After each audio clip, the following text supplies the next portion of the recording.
So this year we're producing a $3,000 scholarship from the Bruce Clark Estate. And I would like another one of our space settlement educators to come up, Anita Gale, who runs the International Space Settlement Design Competition, of which this student has also participated in. And I'm going to let Anita present the $3,000 scholarship to our student. Right here. Hi. Thank you. Come on here. Would you stand next to Al? And give that to the student. Okay. So with that, I'd like to bring up the star of tonight's show, and he is from Delhi, India. His name is Shashwat Goel, and he is going to present his program, Anastasi, to us. So, Shashwat, would you please come up?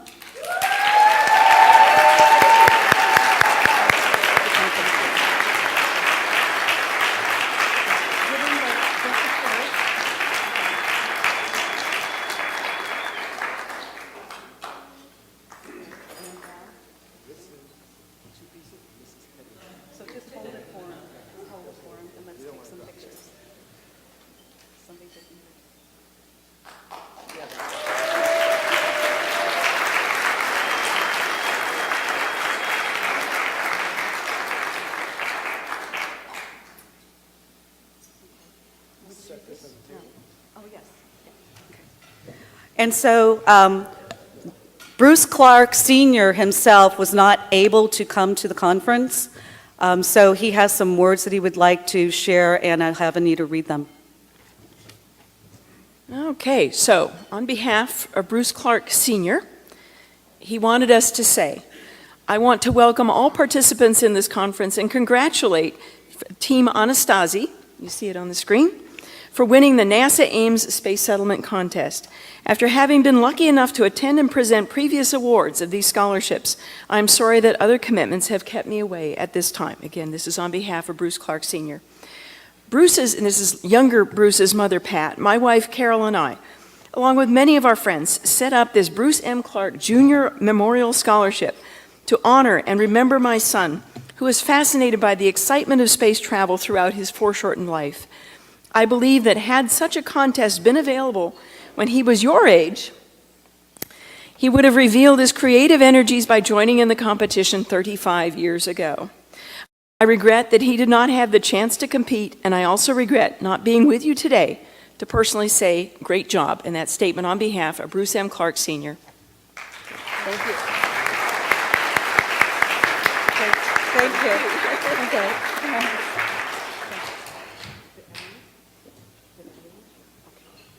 So, with that, I'm going to be quiet, and I'm going to let you hear from Shashwat Goel.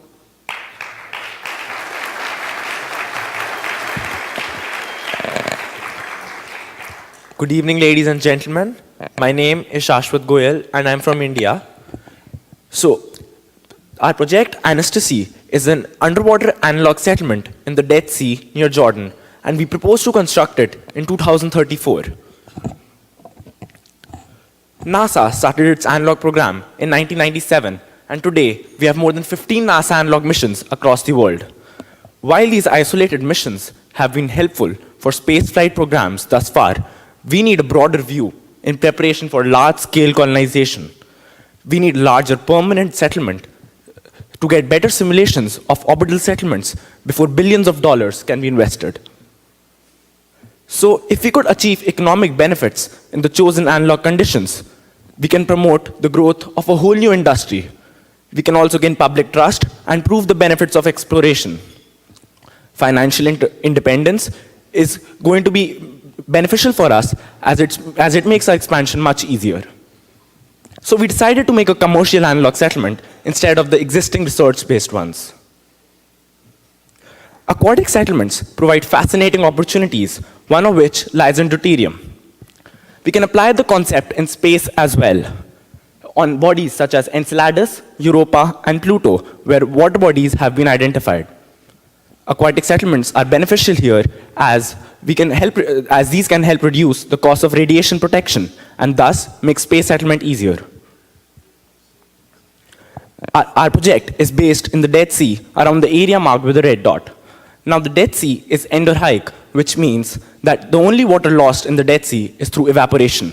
And deuterium, being heavier than hydrogen, does not evaporate easily, and thus we get a higher concentration for mining. The Dead Sea is hypersaline, just like Europa's oceans.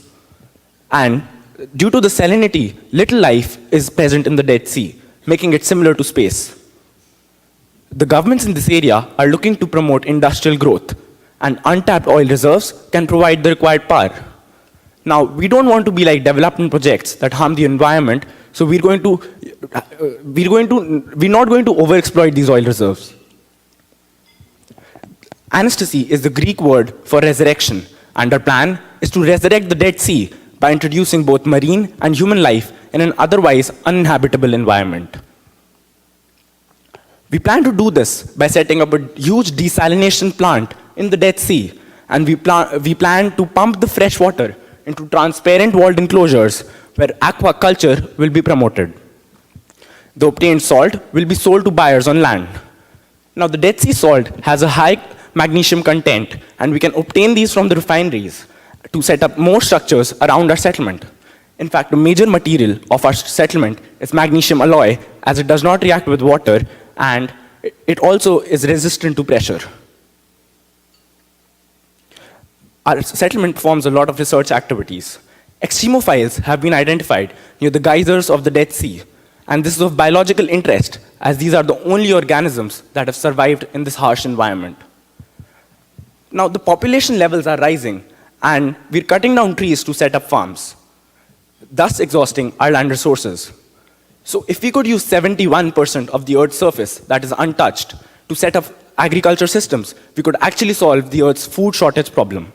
Keeping this in mind, we're performing underwater agriculture research that can be used to develop future underwater farming projects.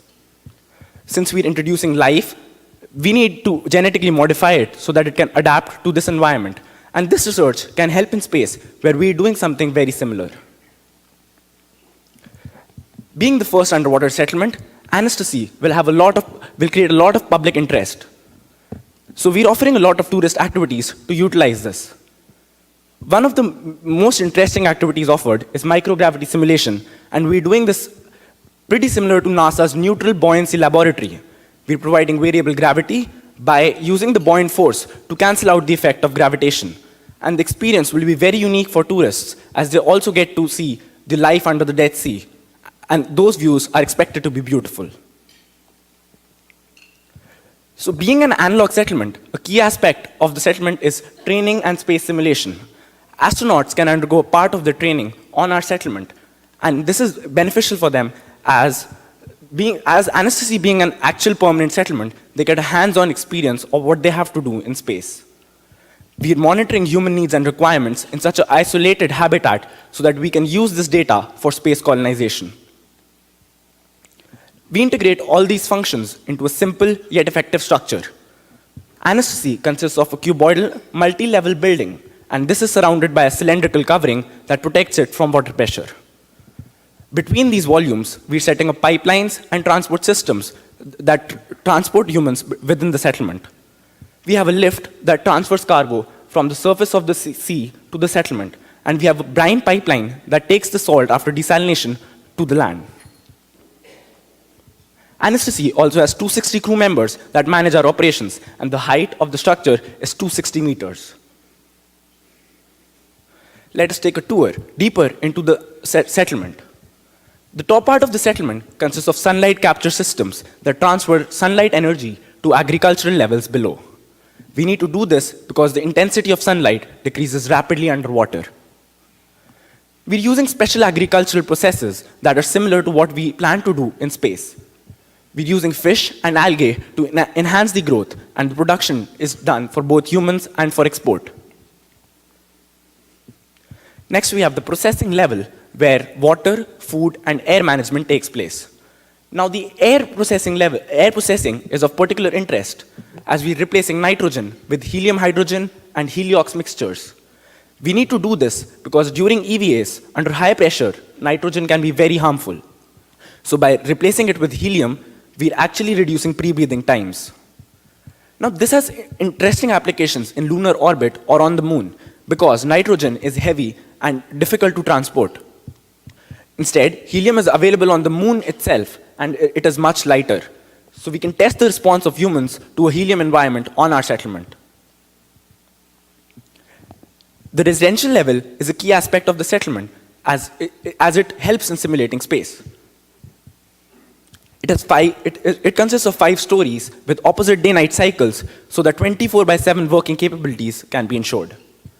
The life inside Anastasi is planned to be as similar to working conditions on land as possible. And this setup is actually very beneficial for space settlements where we want to make the life there as Earth-like as possible. Just like we have airlocks in space, we have saturation systems underwater. These perform the dual function of maintaining pressure and ensuring that water does not enter the settlement. And we do this by filling the airlock with water during the time of transfer. So we're employing a transfer capsule that will take the diver to the required depth before releasing them. We have 2 suits, and one is actually very similar to space suits, as it is hard-shelled and it protects the diver from the high pressure.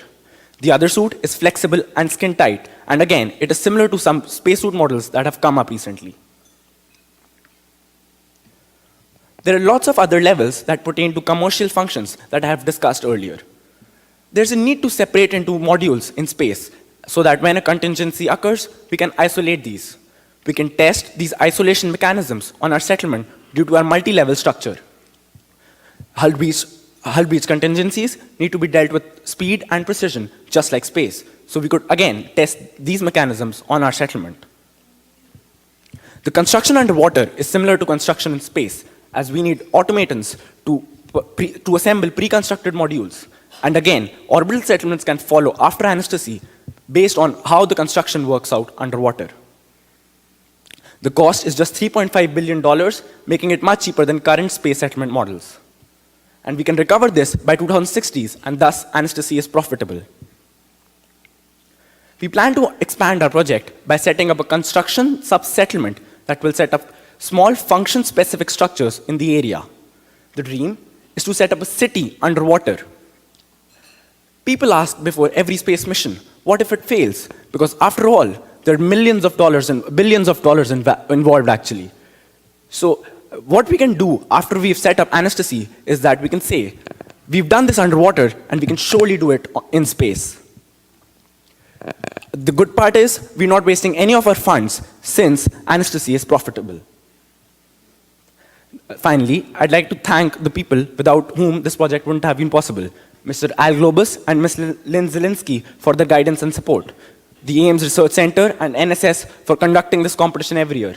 Ms. Anita Goel, whose International Space Settlement Design Contest helped motivate us a lot.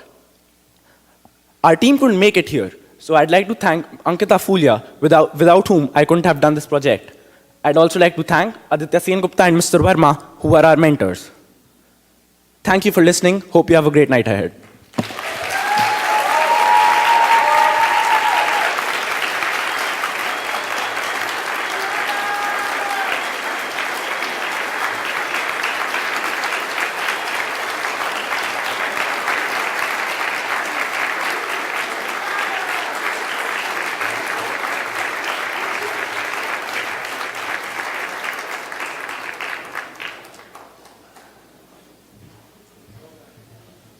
What a fantastic speaker and presentation. Congratulations. It must be quite an adventure traveling all the way here from India to present. Most impressive. Dead Sea Research Lab. This reminded me of an anecdote from my childhood when I was in science class in the UK, and we were studying the effects of the high salinization in the Dead Sea. And our teacher explained that everything would float in a much more exaggerated manner than it would in regular water. And she asked if there were any questions, and one of the kids put up his hand and said something like, well, would a duck float better in the Dead Sea than in regular water? And she goes, yes, a duck would. And someone else asked if a kid would, and she said yes. And being a big Doctor Who fan, I put up my hand and said, Ms. Robbins, would a Dalek float better in the Dead Sea than in regular water? And I was sent home. So I was not nearly as good a student as Shashwat. Congratulations. Are you enjoying my little known things about St. Louis routine? You are? Even the people from St. Louis? Whew. Okay, good then. So, I figured you didn't need any more space facts because you've been getting those all weekend long in the Midway in abundance, and good space facts too. And I thought I would propose this to future ISDC chairs, that we could do a little known strange facts of the host city every year. And we could do a kind of join the NSS and see the world, one conference at a time, PR thing, maybe. So, to further inform you, St. Louis offers more free major visitor attractions than any city outside the nation's capital, including the St. Louis Art Museum, the Zoo, Cahokia Mounds, and Grant's Farm, which I really wanted to see, but I had to MC this. And, according to the highly reputable website strangecosmos.com, don't think I don't research these things. St. Louis residents consume more barbecue sauce per capita than any other city in the United States.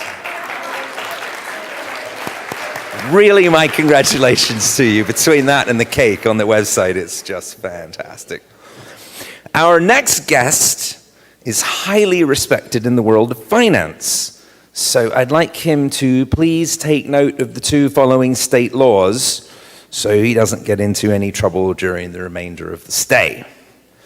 Number 1, the installation of bathtubs with 4 legs resembling animal paws is prohibited in Missouri.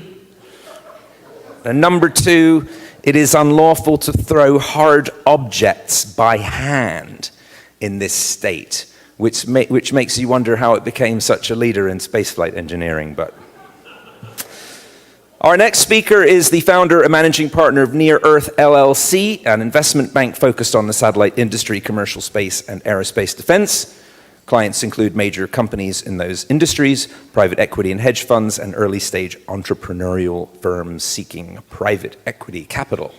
Serious stuff. That's much more difficult than finding meteorites. He received a physics degree from MIT and spent 6 years at Lockheed as a senior research engineer before returning to MIT for an MBA and heading to Wall Street.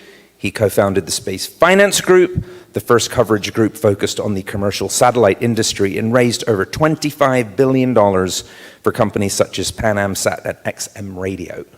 In 2002, he left to start Near Earth to continue helping space-related companies grow. He serves on the boards of Pacific International Center for Space Exploration Systems and NanoRacks LLC, and formerly served on the NASA Advisory Council.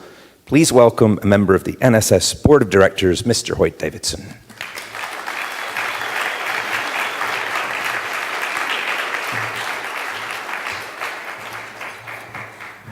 Well, that was embarrassing long, thank you. It is my honor and a real pleasure to introduce to this crowd in particular, Lieutenant General Stephen Quast. I've had the privilege over the last year of meeting General Quast and seeing him in action, and he's one of the most amazing motivational leaders that I've met in my lifetime, a true visionary, and if that's not enough, a space enthusiast. So I think you'll find him to be a kindred spirit, and I hope you enjoy his talk. He's asked me, and I will honor his request, to keep it short. So he has a very long, distinguished career serving our country, but I will just mention 3 things. He started in his younger days as a fighter pilot, I believe F-15s, where he has many hours in the air. In the middle of his career, he was the military advisor to Vice President Al Gore. And today, he is the commander and president of Air University, which is in Maxwell Air Force Base in Montgomery, Alabama. And Air University, if you're not familiar with it, It's an accredited university where officers in the U.S. Air Force can get trained for all the future challenges they're going to face. So it's very much of a think tank and a forward-looking college environment. And again, General Quast, if you could please come up. Thanks.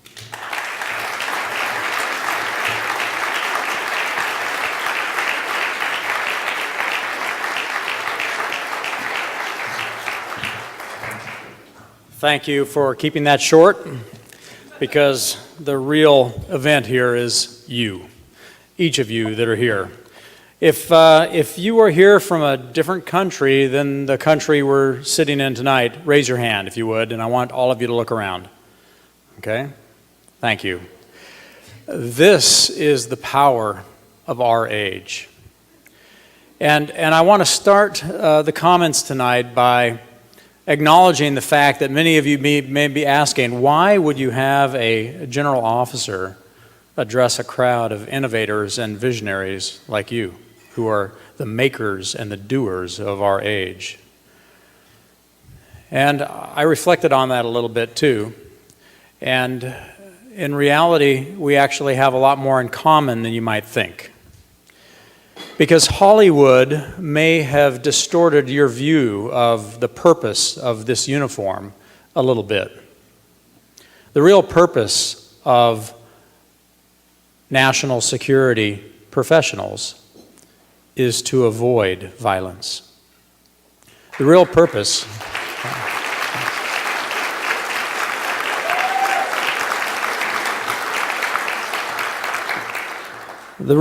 of strategy is to find ways of managing the inevitable conflict that will befall humanity in ways that does not hurt our children, our loved ones, and our values. And this is why we have so much in common.